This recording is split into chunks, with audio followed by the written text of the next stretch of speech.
we will begin our class. Thank you. All right, let's begin by turning to Romans chapter 6. I want to use something here just as a jumping off for a category that I titled this one paragraph, Jesus' life out of death as a prototype. How many of you know what a prototype is? Okay. For those who don't, if for example in Detroit, if they're going to build a car and it's a new style and new something else, they will build what's called a prototype. And that prototype is not the actual thing, but it is the first original version of it is what it is. It's the first original version, and everything else is going to be made after that because they've got it to the point of making a prototype. And so it would be like a master copy. Well, Jesus is the real. And so in Romans 6, verses 3 and 4, know ye not that as many of us as were baptized into Jesus Christ were baptized into his death? Okay, well, right there you have the Bible telling you that if you were baptized into Christ, then you were baptized into his death. There's no way around that, you know. It's not just, most people refer this to water baptism here, but the truth is the word water is never used here. But nonetheless, water baptism is a type or a picture or an example of what baptism into his death does represent. And so if someone were baptized in water, and sadly, many are baptized in water, and the only explanation they're given is that you went down dirty and now you're coming up clean. And that's not faith, you know. You're supposed to be a faith that's expressed there in that event. And it's supposed to be a big faith. I mean, that's why many people come up out of the water going, woohoo, because it's supposed to be a big deal. Obviously, they're already saved, so they're not coming up going, I'm saved, you know. But for some, maybe they did get saved and then instantly baptized. But for most, I think they think that it is some sort of a declaration or a ritual that says, I am now a Christian. I am now a Christian. But whether it be water baptism or the actual truth that I believe that it applies to, then that is an actual baptism into Jesus' death. One way or the other, whether it's water baptism or baptism into his death, our death with him is what it's all about. And it is a faith in his death for us, and at the same time our death with him, as this verse. And then verse 4 says, therefore we are buried with him by baptism into death, that, with the purpose, that as Christ was raised up from the dead by the glory of the Father, even so we should walk in newness of life. Two things that should always be noticed when we read verse 4 is that it doesn't mention us being raised. It mentions us going down into death, and then he's raised, but here's what it does mention, as the resurrection. The resurrection is that we walk in a new life. And that's the point. The point is not us, not at this stage. I mean, us saved, folks, is chapter 3 and chapter 4. And you begin to realize that Romans is taking this same ancient path that we saw, whether it was with the Day of Atonement or whether we saw it in relationship to the captivity.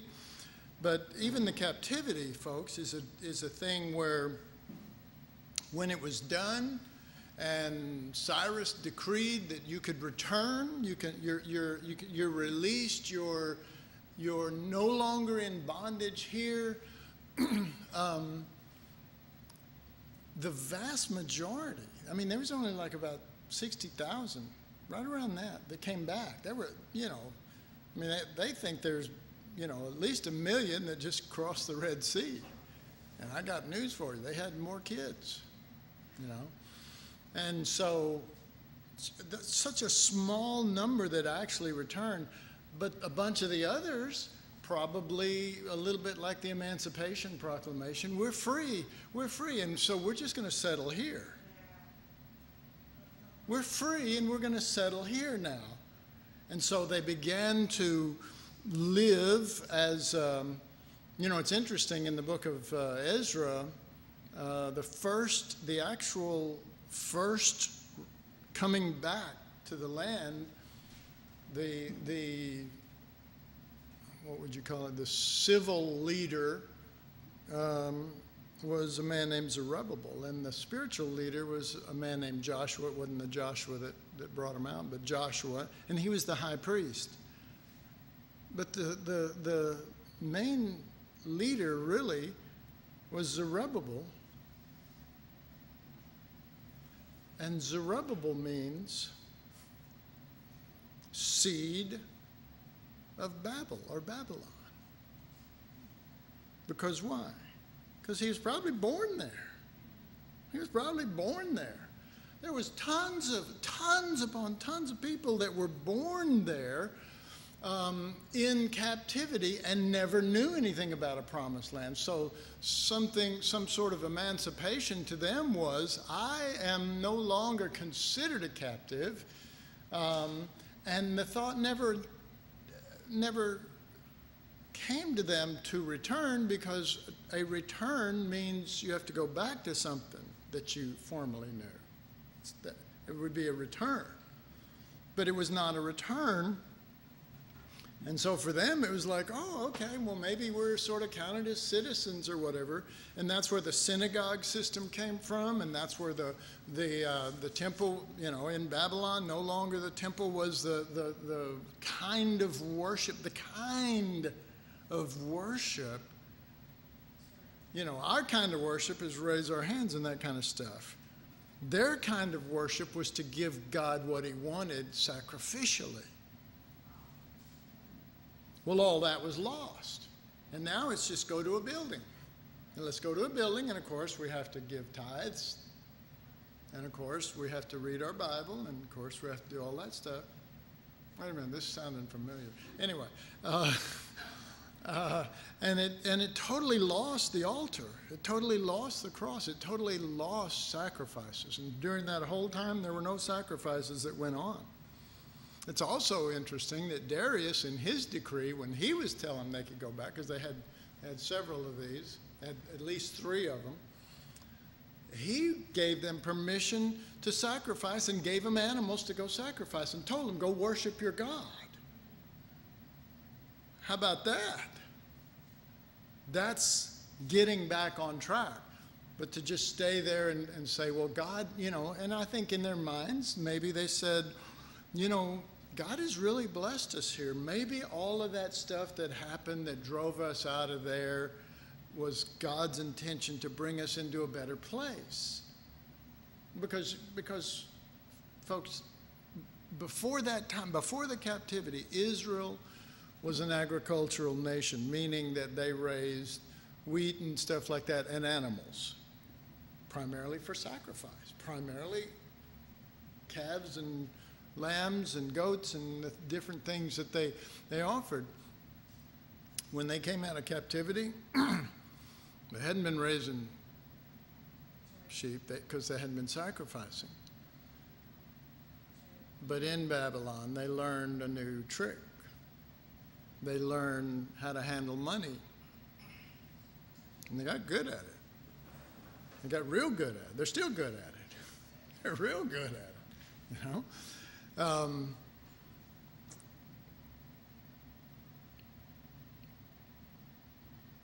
From that place, or in that place, those who remained,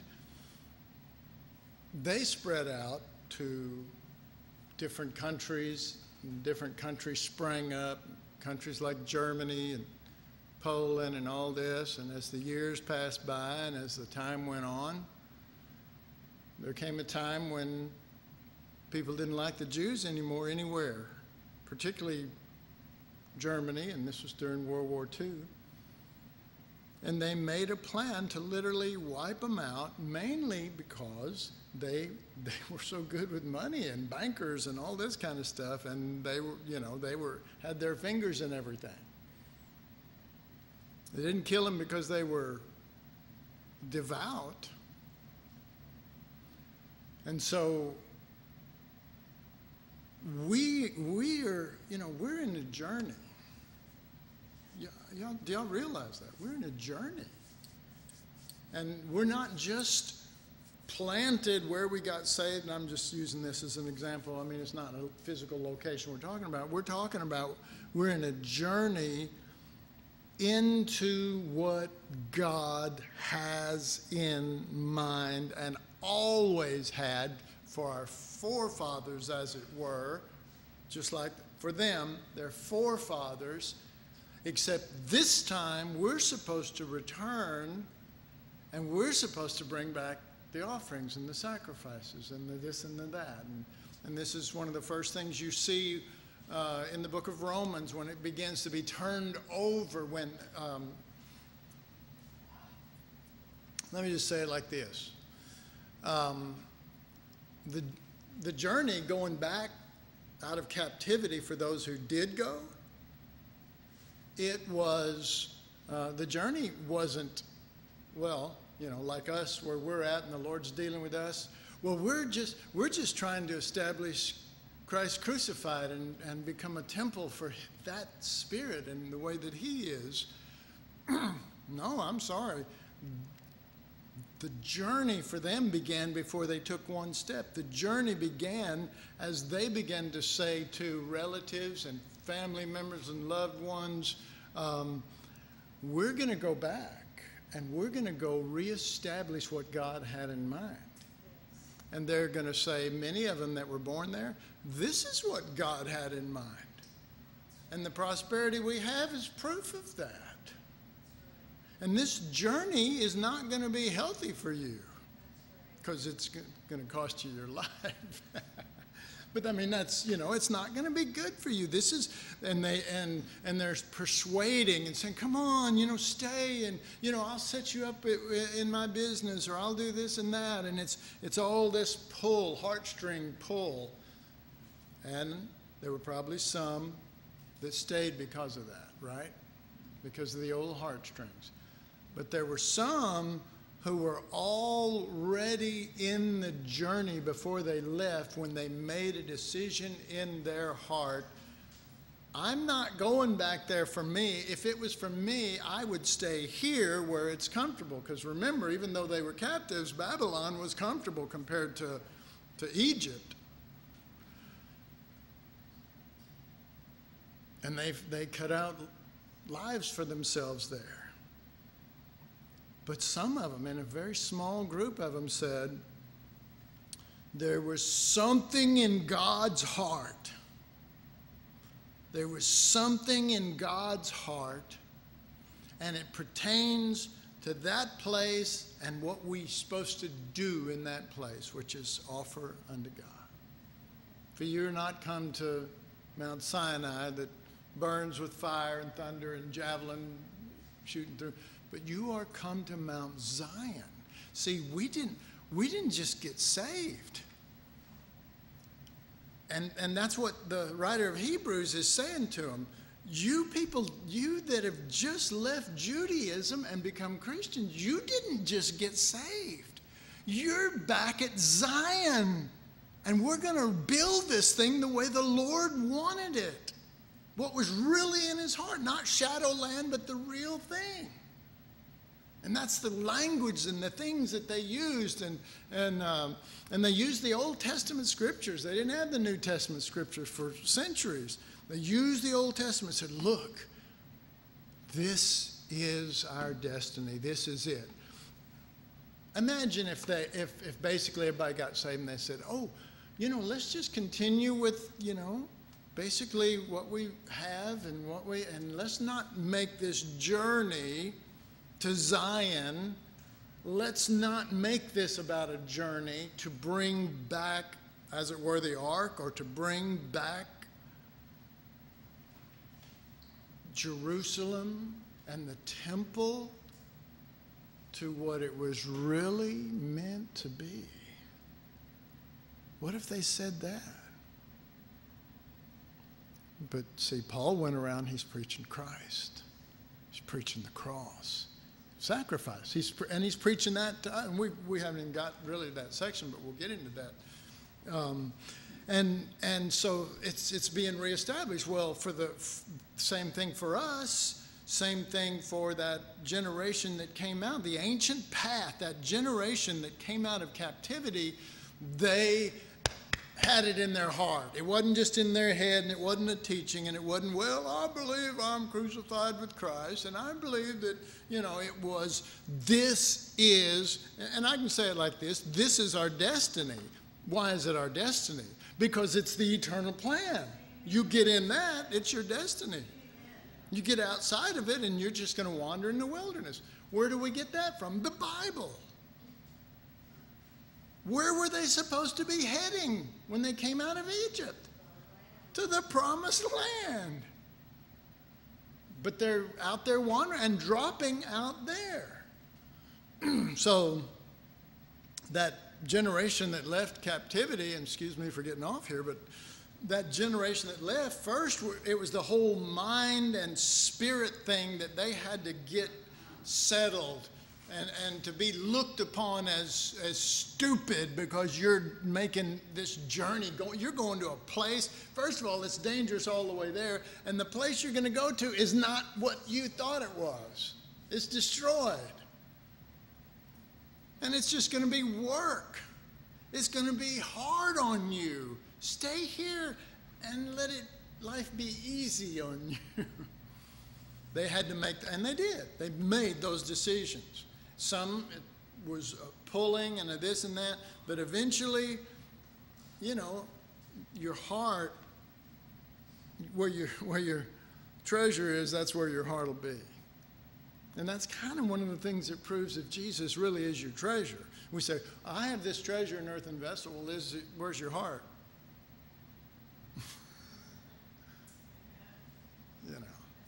I mean, you have to look at this stuff and take it for what it is. And when they left, they had already settled. They'd already gone to war with parents or family or whatever, because their view of what God wanted was different from the view of those who were born in Babylon and thought this is what it was all about. And so they start the journey.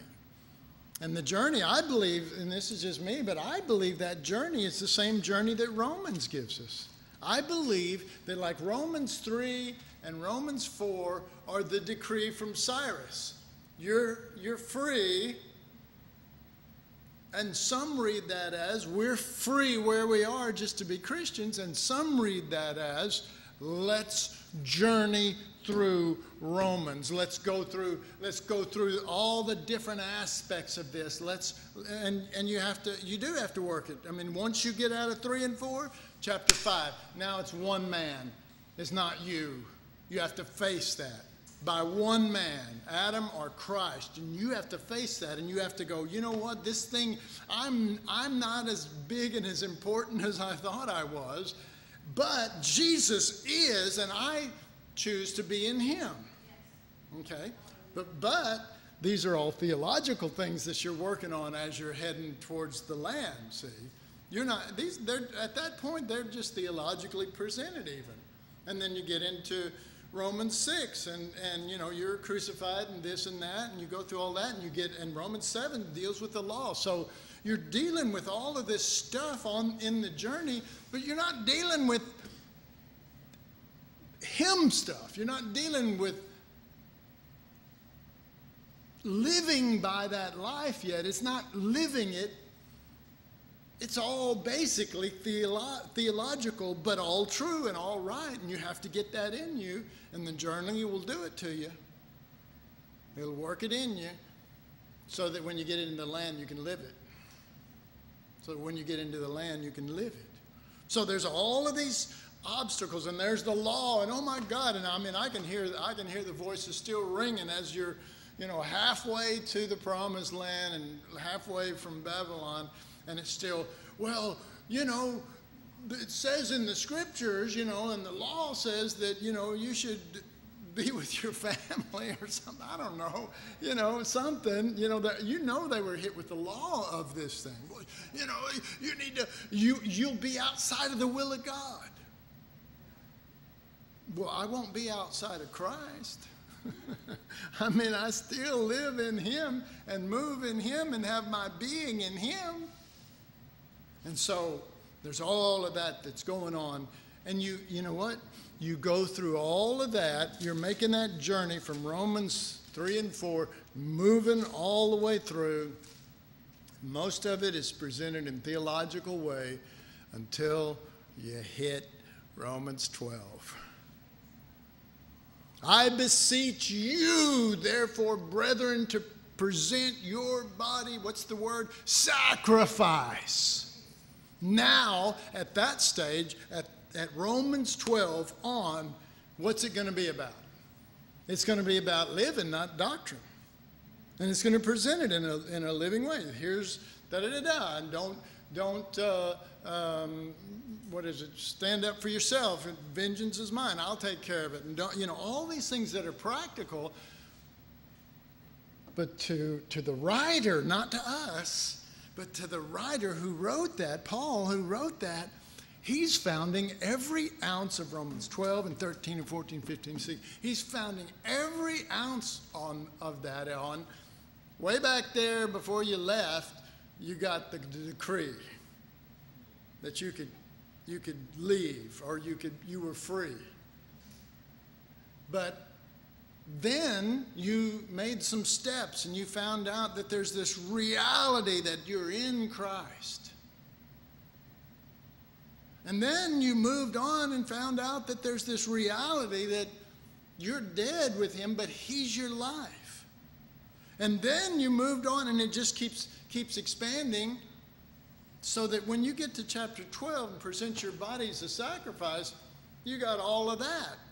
See, you made a journey. You didn't get in a helicopter and fly to the promised land, and they drop you out in a parachute. It was sore feet. And if you check the manifest of what was given them and everything, he didn't give them tons of horses and mules and stuff. They pretty much walked. The vast majority of them walked. What was it, 4 or 6 months, something like that? A long time, long walk, long journey, long enough to build some calluses in your walk. Oh, I can't do this. I got to go back. Oh, there's a mosquito bit me. All that kind of stuff that causes us to say, well, yeah, I got to protect my body. No, present it a living sacrifice under the authority of the cross and of Christ as your life. Walk in this. Use your body now in accord with this. Live by faith. If you're justified in 3 and 4, it's time to live by this faith, which I think we get into next, actually. I haven't even read anything here. Okay. But it's important to see this ancient path. It's here in Romans. It's the same path that they had to do out of the captivity. It's this same basic path. And there are some, just like those who left captivity, it's the same basic path, that there are some who, like Nehemiah, he's the king's cupbearer. He's right next to the king. He is literally the protector of the king's life. And it comes into his heart. It comes into his heart that this should be the case, that we should There's something God wants. There's something for him. You know, even in our captivity, look how he's taking care of us. But there's something for him. And someone say, Nehemiah, you going to give this up for that? It's just going to be heartaches. It's just going to be hard. It's not going to be fun.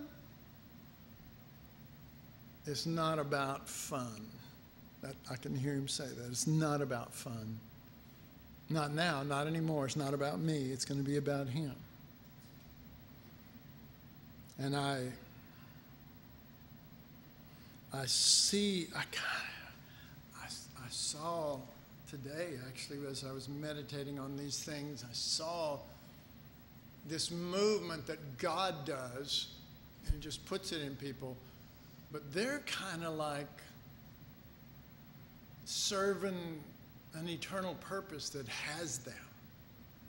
But that eternal purpose is the crucified Lord is not being honored or seen. At this stage, Jerusalem is just burnt and still destroyed. And the temple is torn down. Go, I'm going to say it like this, go rebuild my son. Go rebuild Christ crucified and show him to the world. Go do that. And they're just going, I don't know why, I just feel this thing. I don't know, I don't understand why. I just feel this thing that is driving me. And you know, the example I always think of is Noah's Ark, and all those animals are all over the place, and God just goes, bam, and boom, they start moving. And they're moving toward the eternal ark, and they want to get inside of it, and all whatever happens outside of it, that's not the issue. I want to be in the ark. And so they just know, and they all started moving all from all over the place, all at once, boom, and just start moving toward that eternal refuge and that eternal being that is Christ, the ark. And so, you know, I just was seeing that. I mean, I was more than seeing it. I mean, I was sensing Ezra, and look at the passion of Ezra and Nehemiah and Zerubbabel and Joshua. And look at their passion for the Lord, the zeal of the Lord's body hath eaten me up. And it's like, you know, they question 12-year-old Jesus. What are you doing messing with your parents like this? You're supposed to be a Christian. You know, why is this happening? You've been so obedient up to this time. And he said, now I must be about my Father's business. Okay, he didn't say, well, I'm of God, and I have to do God's bidding because I'm a man of God or a little boy of God. I'm a boy of God. 12-year-old boy of God. But, you know, for him, it was the Father. I'm part of this. I'm not just deciding. I'm not just I'm going to make up my mind. Well, you won't stay with that. Come on, every one of you. How many Christians have you seen make commitments and some of them didn't last like that? Just amazing. How many of you have actually seen it in yourself? Me too. You know, because our heart, we love Jesus. We do. We love Jesus. But, you know, Jesus said to Peter, you know, your spirit is willing, but your flesh is weak. Well, how do you deal with the flesh? The cross. No, I don't want the cross. Well, I mean, that's people. That's everybody. That's Christians. That's, you know, I wouldn't want the cross. I don't want to present my body a living sacrifice. I only want to read Romans. I don't want to read 1 and 2. I want to read 3 and 4. You know, because it's just I'm saved. And I'm wonderful, you know, and God thinks I'm wonderful. Man, read the next chapter, bud. And then the next 2, 3. Anyway, so there is this ancient path that God is unafraid to set it loose. This is what I'm going to do now. This is my choosing. And there will be those who will respond, and there will be those who won't respond. You know what I mean? I mean, you see, you got that nester, don't you? Don't you? You got the fact that the proclamation goes out, and some hear it like, oh my God, I could be that close to the king. I mean, where he wouldn't be king anymore, he would be husband. I can do that. You know what I'm saying? But you got some that are going, I don't know, man. I mean, I'm doing pretty good here, and you know, a lot of people don't like losing. You know? So it's like, I don't want to get in that mess. You know, well, what's most important to you? Well, not looking bad. You know, well, shouldn't the king's good pleasure be preeminent in your heart? I never thought of that. You know, I mean, that's kind of the way we are. And then you get some who do come, and they're in there and they're trying out, you know, for the position, and you know, they won't eat what he guy offers them, and it's the best. It's it's the best thing for you. It'll get you there. No, I don't. No, I prefer, you know, popcorn. Buttered popcorn, you know. And that, what's that certain kind of popcorn that's so good? Kettle corn. I like kettle corn. And so the division continues.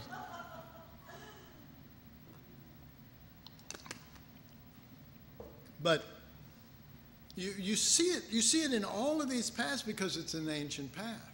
It always will require first a commitment, and the commitment has to come to such a point that it's no longer about a commitment. It brings you to the cross. It's a death. Doesn't that make sense? But you do have to, that commitment is first. But it's not to any man or on any, what we call an altar. How stupid. I mean, really, up here, you know, this is an altar call. Well, okay, let's not get legalistic or whatever on it, but it certainly is no altar unless we make it an altar. And that's possible. That's possible. So this ancient path is a prototype, or Christ crucified is the prototype from which it gets any form at all. And if it doesn't have Christ crucified as its prototype, then the form is wrong. And it's not the path, it's not an ancient path. And see, that's the deal. I mean, some of you remember when we first started this course, and we went several classes just reading scriptures over, a bunch of us, reading about the ancient past and about how some removed the markers of their ancient past and they set up new roads. Well, hey, I've got an idea. There, see, we're already in trouble right there. But I've got an idea. I know how to do this more economically, where there won't be such loss of life at Calvary. You know, it won't be all this blood. Because, I mean, think about a massive amount of blood they had to deal with. It won't be all this blood. It won't be this. We'll set up some new roads, and these roads will lead quicker to what we want, and we'll put fast food restaurants all along it, you know, and it'll be so nice so that you can stop and run, and they'll have air conditioning, you know, and it won't be that that road from Babylon to Jerusalem that's fraught with dangers and, you know, bandits and all this kind of stuff. No, ours is going to be paved. It's going to be paved, and you'll like it. No more potholes. Okay. Well, that's human wisdom, and it will remove the old, ancient markers that God. It will. Our kind of thinking voids out. You can actually make void the grace of God. I mean, doesn't it say that? I do not make void the grace of God. That's what Paul said. You can make void I mean, I remember when I read that, I went, how do you make void grace since grace is free and it doesn't cost anything? And, you know, I mean, my mind's weird. I'm going, and I'd read that and just go, that seems weird that you can void out grace. How can you void out grace? By sinning? Well, that's dumb. Grace covers all sin. So, you know, there I go now. Okay, now I've got to, you know, I'm going to find this baby out because this don't jive with my kind of thinking. And then you realize that he talks about the law as the thing that voids it out. And even in Galatians 2:19, that leads to 20, where we're crucified with Christ, and then 21 right after it, and right there. I do not make void the grace of God. I am crucified with Christ is the basic thought behind that.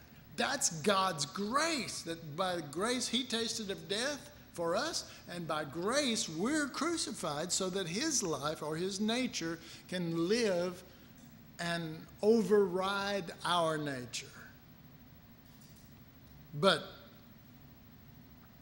there's no overriding unless there's a death.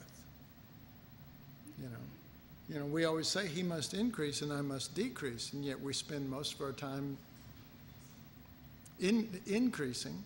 And if we're not, we spend most of our time trying to make him increase. You know, it's like, you know, it's like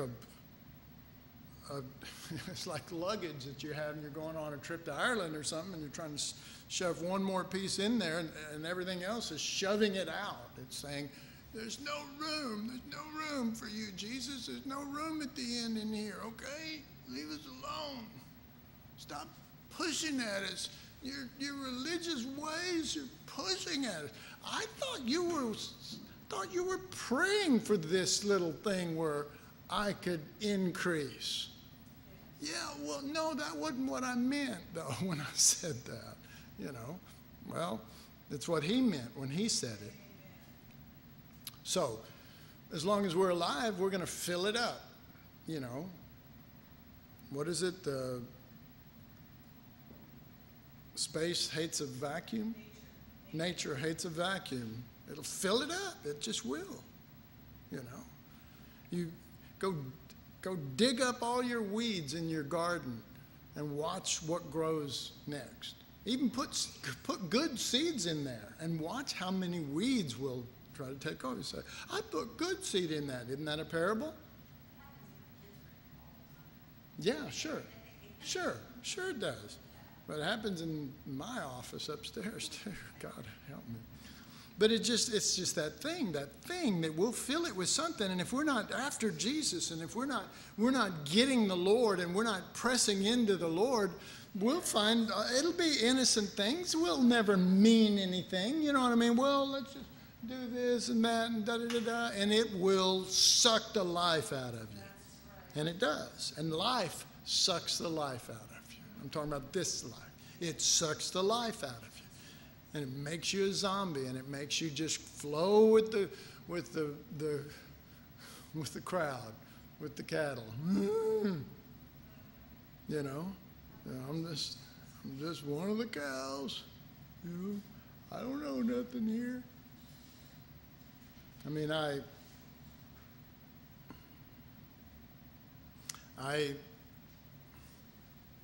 you know, I've told this little picture that I saw a long time ago a couple of times. but it has never left me, and it impacts me constantly. And that was, I was reading a book about the concentration camps in Germany.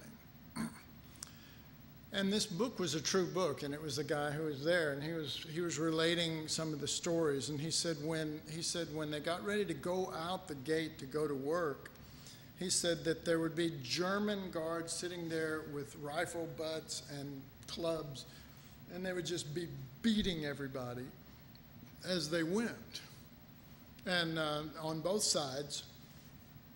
And so human nature was just clawing to get in the middle and kind of hid from all of that. Human nature was just because, you know, in that situation with no medicine and very little food and this and that, you know, they break your arm or your leg or something with that, or, you know, or bust your liver or something like that. It's all over with, you know. So it's like, oh, you know, so they're just clawing and fighting one another. Forget the Germans. I mean, you know, they're clawing and fighting one another and trying and shoving other people out there.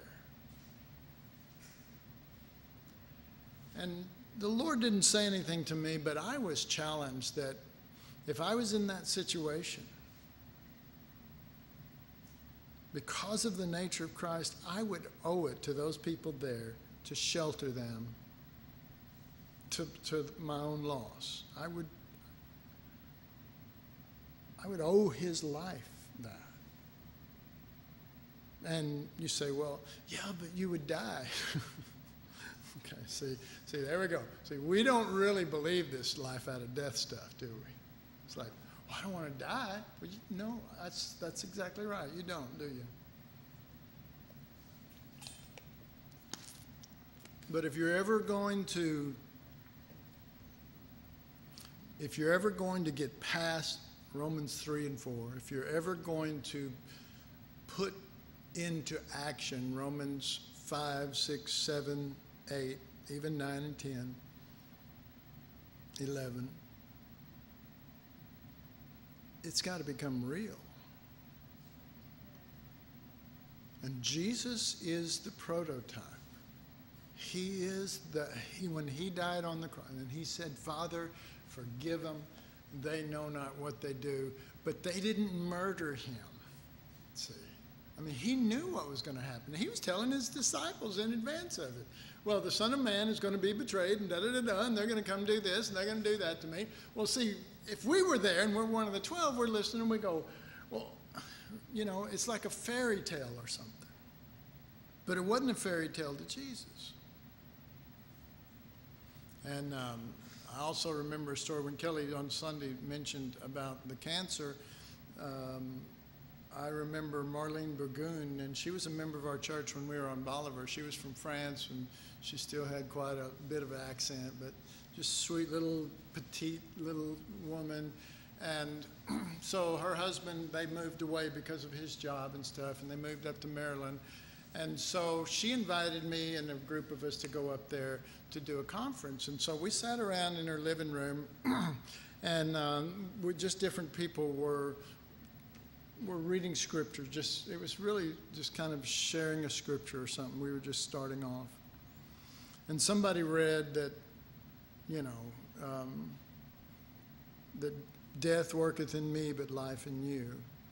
Well, we'd found out that she had cancer and that she had just a very short time to live.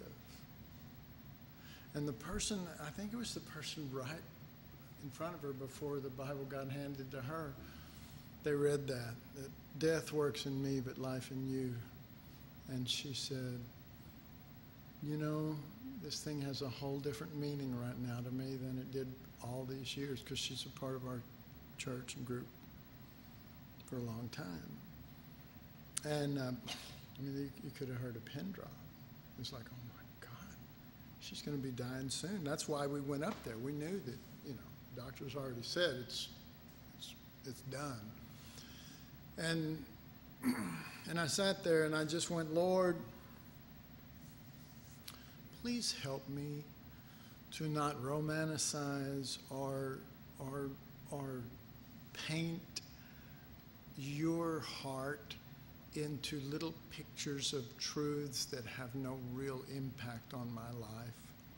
Please help me to see and hear and feel and smell what you smell and what you experience. I'm not talking about your five senses. I'm talking about the eyes of your understanding, and to not be a drifter for Jesus, meaning just stuff that you just go places and stuff just rolls off of you. I mean, you know, we all know the initial impact of something. It'll go, oh my God, I'll never forget that. And we also know that we can forget it like that. I mean, you can get in the car, or you can the next day and go, I don't even remember how that goes. Because we're like that, because something that impacts us needs to impact us beyond the initial impact. Does that make sense? It needs to impact, you know, and that's actually the translation of Galatians 2:20. That's in there. That concept is in there grammatically from what I've studied, and that is, I am crucified with Christ with the impact that I am yet crucified.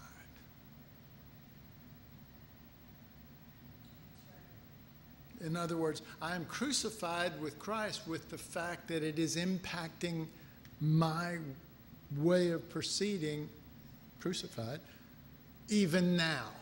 Okay, now that's a beautiful picture, because that says, bam, he saw something of Calvary and of Christ crucified that was so much beyond just salvation. And he went, oh my God, this is it. This is the prototype for which all Christianity should live. And he spent his whole life preaching it and writing the Bible to communicate it.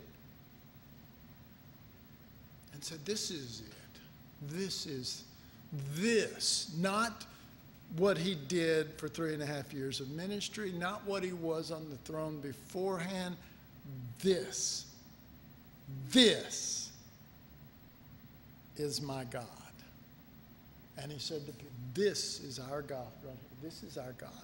That right there, that's our God. He's a crucified God.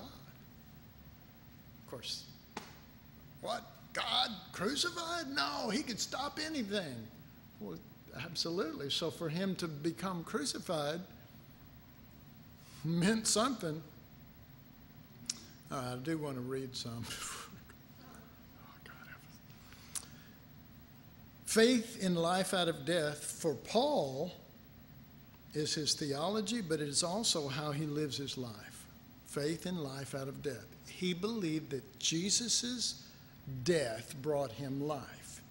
But that was his theology, but he also lived that so that Jesus could live, and also, as we discover in 2 Corinthians 3, that death would work in him that others might have life. The life he lived in the flesh is all based on what he has seen of Christ crucified, as in Galatians 2:20. This is the life I live in the flesh, based on that prototype right there. That selfless, that God who allowed himself to be crucified for us. The manner in which he grasped the one-time event of the cross is as being a prototype for the way God operates, and that it is to become the template for our lives as well. For example, Philippians 1:21, where he talks about to die is gain. You know, to live is Christ, see? So he says, to live is not Christianity. For to me, this is him, for to me, to live is Christ, not Christianity. I don't live Christianity, I live Christ. But to die is gain. Okay, so there is, he says to live is Christ, but to die, there's the real gain.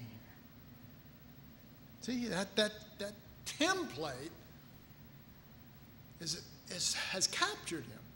And then then he goes, but you know what? I mean, I would rather die and to go be with the Lord right now, but to stay and to, minister to you is more profitable for you than for me. And even though I want to leave and all this kind of stuff, but I'm going to lay down my life. So to live is Christ. It's just crazy. It is a man that has seen something that he believes this is the way, because I've shared that before. And, this is one of those nights we just won't take a break. I'll just go for another hour.